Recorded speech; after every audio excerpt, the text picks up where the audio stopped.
Hello, good morning student. आज हम एक नया टॉपिक शुरू करते हैं, एग्रीकल्चर, कृषि। भारत में कृषि, तो भारत एक कृषि प्रधान देश है और मनुष्य भी लगभग 40 शताब्दियों से क्या करता आ रहा है, कृषि करता आ रहा है। और कृषि के लिए किस किस की जरूरत पड़ती है भाई? भूमि, ठीक है। भूमि मिल गई तो मृदा उपजाऊ होनी चाहिए, मृदा होगी तो जल भी होना चाहिए, ठीक है। तो ये सारी चीजें क्या है, अत्यावश्यक आधारभूत तत्व है मृदा कृषि के लिए। जैसे मनुष्य के लिए ना रोटी, कपड़ा और मकान, ऐसे ही कृषि के लिए भी ये जरूरी है। नदी जो घाटियां हैं और तटीय मैदान में क्या होता है, अपेक्षाकृत जो समतल भूमि होती है वो कैसी होती है, उपजाऊ, जलोढ़ मिट्टी और प्रचुर मात्रा में जल की उपलब्धता के कारण वो क्या करती है, कृषि को प्रोत्साहित करती है। अगर हम नदी घाटी और तटीय मैदानों की बात करें तो वो कैसे होते हैं, समतल होते हैं भाई। नदी घाटियां भी समतल होती है और तटीय मैदान भी समतल होते हैं, और वो उपजाऊ भी होते हैं क्योंकि वहां पर जलोढ़ मिट्टी पाई जाती है, ठीक है, और जल की मात्रा भी उपलब्ध होती है। तो ये सारे फैक्टर क्या करते हैं, कृषि को मतलब प्रभावित करते हैं और कृषि को प्रोत्साहन देते हैं, ठीक है। अगर उच्च अक्षांशों की बात करें तो क्या होते हैं, एक तो जो प्रदेशों का मैंने बताया था ना, फसलों का वर्धन काल कैसा होता है, छोटा होता है वहां पे, और उष्णकटिबंधीय प्रदेशों की अपेक्षा वहां पे वर्षा भी क्या होती है, कम होती है। और ये सारी जो चीजें हैं वो क्या करते हैं, कृषि के जो कार्य होती है उसमें रुकावट पैदा करती है, ठीक है। इसके अलावा अगर हम पर्वतीय और पठारी भागों की प्रदेशों की अगर हम बात करें तो वहाँ की भूमि कैसी होती है, उबड़ खाबड़ होती है, और उनका ढाल कैसा होता है, जैसे ढाल होता है तीव्र तीव्र ढाल के कारण क्या होता है, वो कृषि हेतु उपयुक्त नहीं होती, क्योंकि वहां पर जैसे कृषि करना बहुत ही मुश्किल काम होता है। और पृथ्वी पर जो सबसे योग्य कृषि भूमि है, वो कृषि योग्य जो भूमि है वो क्या है, सीमित मात्रा में है, ठीक है। सिर्फ मैदानों में ही अच्छी तरह से कृषि की जा सकती है, और मैदानों में भी उन इलाकों में जहां पर पानी उपलब्ध है, मृदा उपजाऊ है, इन सब क्षेत्रों में, ठीक है। और भारत में कृषि का महत्व और भी अधिक है। इसके क्या क्या कारण है कि भाई क्यों अधिक है भारत में कृषि? तो भारत की जो कृषि है वो देश की आर्थिक व्यवस्था का क्या है, जीवन प्राण है।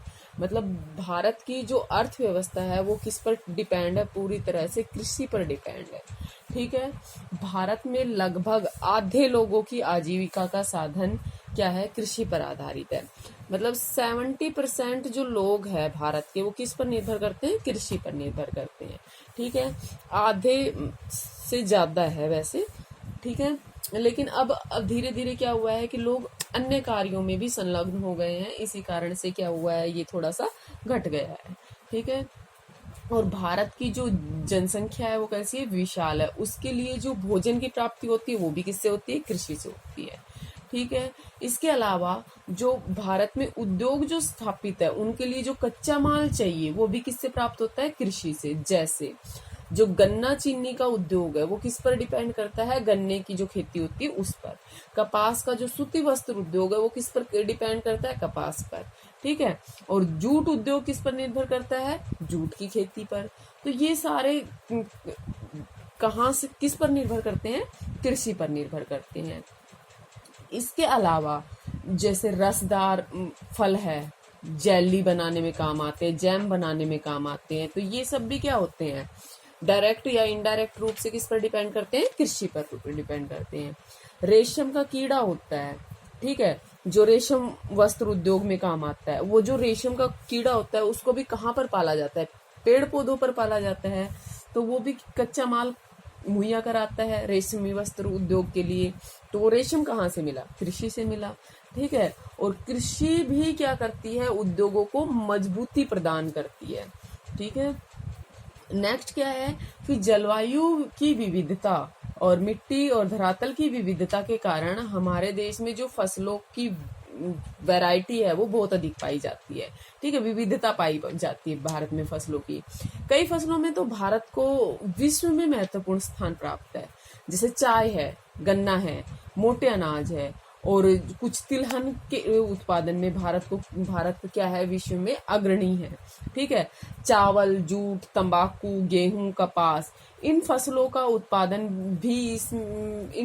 उत्पादन भी उसका कौन सा स्थान है, या तो सेकंड नंबर पे आता है या फोर्थ नंबर पे आता है। ठीक है, मतलब कृषि क्षेत्र में भारत की भूमिका ठीक ठाक है। ठीक है, इसके अलावा नेक्स्ट है कि देश के कुल राष्ट्रीय आय में भारतीय जो कृषि है उसका मुख्य योगदान है। देश की कुल राष्ट्रीय आय में देश की 24% आय जो है वो कहाँ से प्राप्त होती है, कृषि से प्राप्त होती है। ठीक है, किससे प्राप्त होती है, कृषि से प्राप्त होती है। ठीक है, और भारतीय कृषि जो है देश के आंतरिक और अंतरराष्ट्रीय व्यापार में भी महत्वपूर्ण भूमिका निभाती है। आंतरिक व्यापार से तो जैसे रेल की आय, और विदेशी व्यापार से क्या, तट की आय, क्योंकि आंतरिक व्यापार किससे किया जाता है, रेल मार्गों द्वारा किया जाता है, और विदेशी व्यापार किससे किया जाता है, पानी के जो जहाज होते हैं उनके द्वारा किया जाता है। और इससे क्या, किसमें, जैसे रेल की आय बढ़ती है, और विदेशी व्यापार जब करते हैं तो तट पर कर लगते हैं उनकी आय बढ़ती है। ठीक है, अब इसके बाद आता है कि भारत में कृषि का उपयोग क्या है, भारत में कृषि भूमि का उपयोग। ठीक है, तो कृषि पर जो आश्रित लोग होते हैं ना, उनके लिए जो भूमि है वो बहुत ही महत्वपूर्ण संसाधन होती है, क्योंकि उनकी जीविका का निर्वाह ही किससे होता है, कृषि पर होता है। उनके पूरे कार्य किस पर निर्भर करते हैं, भूमि पर निर्भर करते हैं। और यही कारण है कि जो ग्रामीण क्षेत्र है वहां पर भूमिहीनता और गरीबों के बीच सहसंबंध, मतलब जिसके पास भूमि नहीं है वो कैसे मिलेंगे आपको, गरीब मिलेंगे। ठीक है, ग्रामीण क्षेत्रों की बात कर रही हूं मैं। ठीक है, और जिनके पास भूमि अधिक है, जो जमींदार हैं, वो क्या होते हैं, अमीर होते हैं। ठीक है, और फसलों के उत्पादन में जो भूमि की गुणवत्ता है उसका क्या है, व्यापक महत्व है। जबकि अन्य जो आर्थिक क्रियाकलाप है, जैसे उद्योग, परिवहन, अधिवास, इनमें उतना महत्व नहीं है। ठीक है, ये क्या है, बंजर भूमि और ऊसर भूमि पर भी लगाए जा सकते हैं, जैसे उद्योग है, परिवहन है, अधिवास है।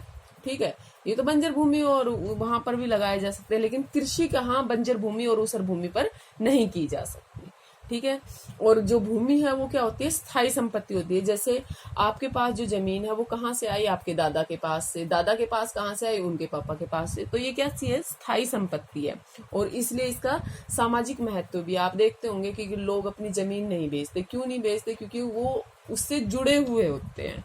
ठीक है, और जैसे उनकी जो सामाजिक प्रतिष्ठा है उसको भी ठेस पहुंचती है। आपने देखा होगा कि कई वो कहेंगे कि भाई जमीन बेच दो, तो जमीन बेच देना मतलब ये सोचेंगे कि भाई इनके पास तो बिल्कुल भी पैसा नहीं था, या कुछ भी खाने, इन्होंने अपनी जमीन बेच दी। मतलब वो एक तरह से अलगाव की स्थिति पैदा कर देते हैं। ठीक है, और कई बार क्या होता है, कर्ज के लिए आप टीवी वगैरह में भी देखते होंगे, कर्ज के लिए क्या करते हैं, अपनी जमीन को गिरवी रख देते हैं, है ना। तो ये क्या है, अगर उनके पास है तो उन्होंने गिरवी रख दिया, नहीं हो तो क्या होगा, भूमिहीन लोग तो इन सभी से भी वंचित रह जाते हैं, है ना। और कृषि योग्य भूमि में 4 तरह की भूमि को शामिल किया जाता है। ठीक है, कौन कौन सी, पहला है शुद्ध बोया गया क्षेत्र, शुद्ध बोया गया क्षेत्र। ठीक है, सेकंड है चालू परती भूमि, चालू परती भूमि। और थर्ड है अन्य परती भूमि, अन्य परती भूमि। और फोर्थ है कृषि योग्य व्यर्थ भूमि। क्या है, कृषि योग्य व्यर्थ भूमि। ठीक है, ठीक है। अब देखिए ये होते क्या हैं, शुद्ध बोया गया क्षेत्र। जैसे क्या हो रहा है, देखिए जैसे जैसे जनसंख्या में वृद्धि हो रही है, हमारी जो कृषि भूमि है उस पर क्या पड़ रहा है, दबाव बढ़ता जा रहा है। ठीक है, और कृषि योग्य भूमि का किस में भी वो हुआ है, गैर कृषि कार्यों में भी लगातार उपयोग बढ़ता जा रहा है।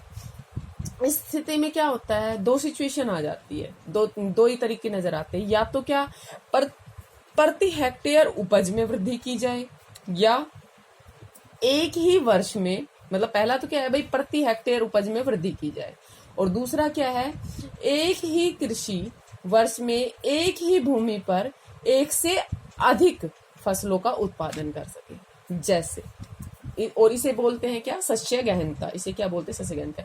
इसे आप एक एग्जांपल के थ्रू आपको मैं समझाती हूँ, उससे आपको समझ में आ जाएगा। मान लो फॉर एग्जांपल आपके पास है 5 एकड़ भूमि। कितनी भूमि है आपके पास, 5 एकड़ भूमि, ठीक है। आपने क्या किया है, आप अपनी 5 एकड़ भूमि पर एक वर्ष में आप धान उपजाते हैं, ठीक है, धान उपजाते हैं। एक बार तो आपने ये कर लिया कि आप धान उपजाते हैं पूरे साल उसमें, तो मतलब आपने 5 एकड़ भूमि पर सिर्फ धान उपजाई, ठीक है, एक वर्ष में। इसके अलावा एक तरीका ये है कि आपने जब धान की फसल ली, तो पहले मान लो, ये तो है नहीं कि भी पूरा साल ही धान उगता रहेगा। क्या किया आपने, धान की फसल के टाइम पे आपने उसमें धान उगा ली, ठीक है। इसके बाद रबी का जब मौसम आया, तो आपने उस 5 एकड़ भूमि पर क्या लगा दिया, गेहूं की खेती कर ली, ठीक है। क्या कर ली आपने, गेहूं की खेती कर ली। और गेहूं के काटते ही आपने इस पर किसकी खेती कर ली, जायद की। मतलब आपने करी खरीफ की, रबी की और जायद की, तीनों खेती आपने कर ली, ठीक है। और आपने क्या लिए उससे, अब आपके पास देखा जाए तो जमीन कितनी है, सिर्फ 5 एकड़ जमीन है, लेकिन वर्ष में आपने कितनी बार फसलें उगा ली, 3। तो मतलब 5 × 3 तो कितना हो गया, 15, ठीक है। 15 एकड़ जमीन हो गई अब आपके पास टोटल। आपने इस पर इतने एकड़ जमीन पर जो फसलों को बोकर लाभ प्राप्त किया। और ये जो शस्य गहनता होती है, ये क्या होती है, देखिए, शस्य गहनता होती है आपकी कुल बोया गया क्षेत्र। कुल बोया गया क्षेत्र कितना है अब आपका, कुल बोया गया क्षेत्र, और नीचे क्या है, शुद्ध बोया गया क्षेत्र। अब आप इससे आपको शुद्ध बोया गया क्षेत्र भी पता चल जाएगा कि क्या होता है, शुद्ध बोया गया क्षेत्र, ठीक है, और इनटू में 100, ठीक है। अब कुल बोया गया क्षेत्र कितना है, 15, मतलब आपने 15 एकड़ पर बोया था, तो कुल कितना हो गया, 15।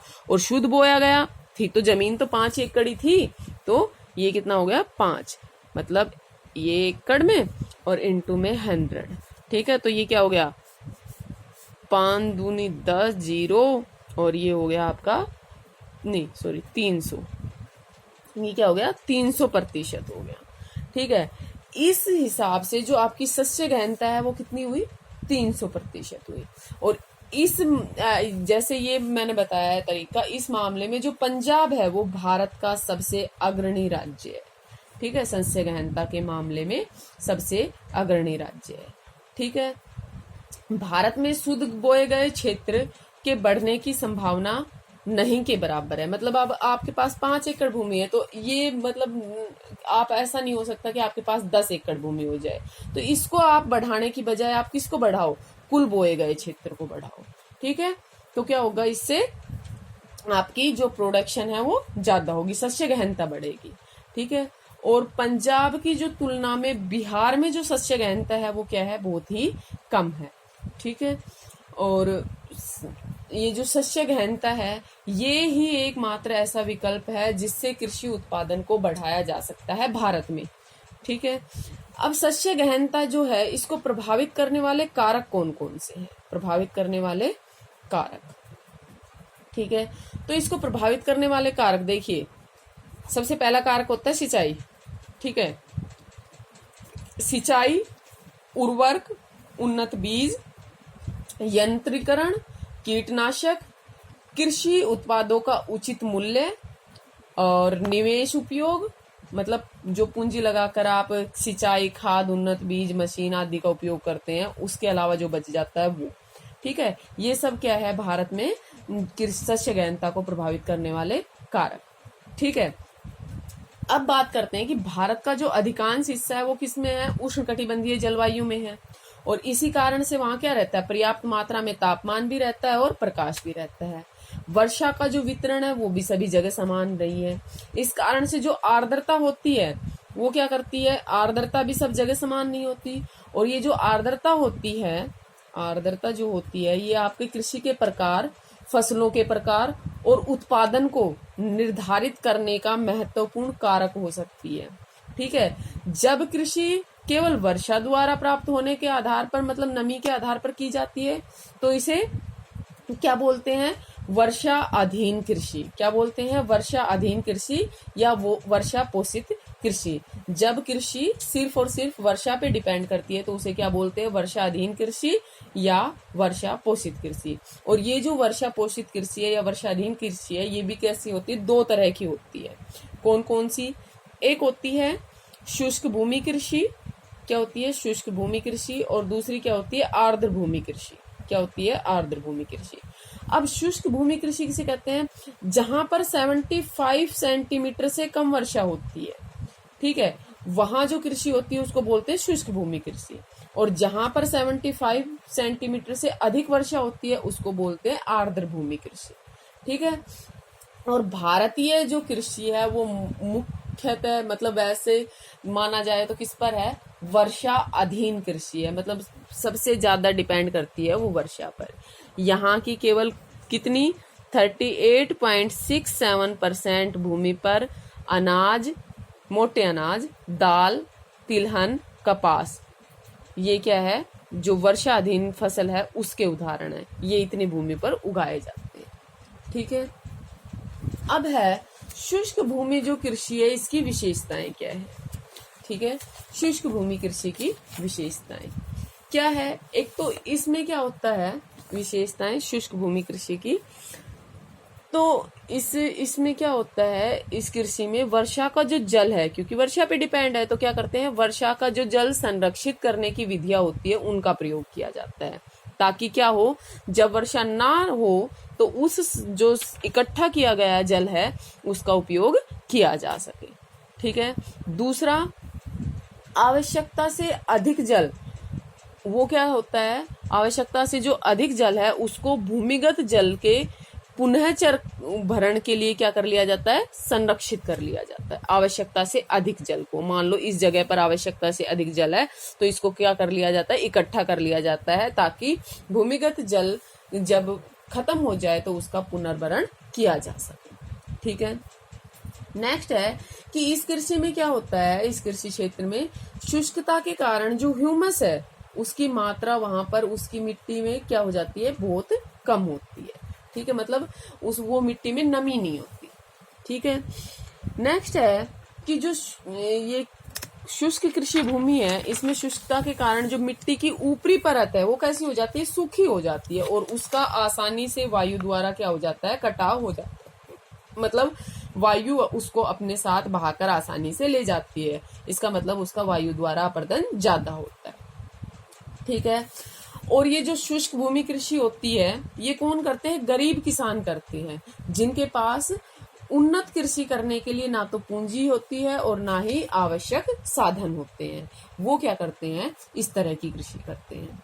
ठीक है, और नेक्स्ट क्या है भाई, अब इसमें ये पूरी तरह से वर्षा पे डिपेंड है, वर्षा हो ना हो तो इसमें जो आय होती है वो क्या होती है, कम होती है, और जिसकी क्षतिपूर्ति, भाई अब आय नहीं है तो उसकी क्षतिपूर्ति तो की जाएगी, तो इसके साथ साथ क्या किया जाता है, पशुपालन भी किया जाता है।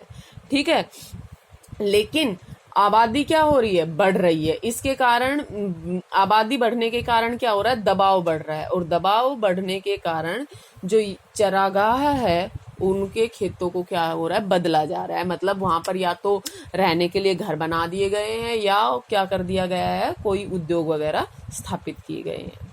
ठीक है, अब ऐसा माना जाता है कि गरीब किसान और जो शुष्क भूमि है वो दोनों एक दूसरे से जुड़े हैं। ठीक है, इसलिए सरकार ने क्या किया है, गरीब किसानों के उत्थान के लिए अनेक योजनाएं चलाई है। ठीक है, और ये योजनाएं कौन कौन सी है या इनकी योग्यताएं क्या है, एक बार हम देख लेते हैं। पहला है कि जो समन्वित ग्रामीण विकास कार्यक्रम है, सूखा पर्वण क्षेत्र विकास कार्यक्रम है, और रोजगार के बदले अनाज कार्यक्रम है, नरेगा आदि, ये योजनाएं लागू की है सरकार ने। दूसरा, कृषि की नई तकनीकों का विकास किया है।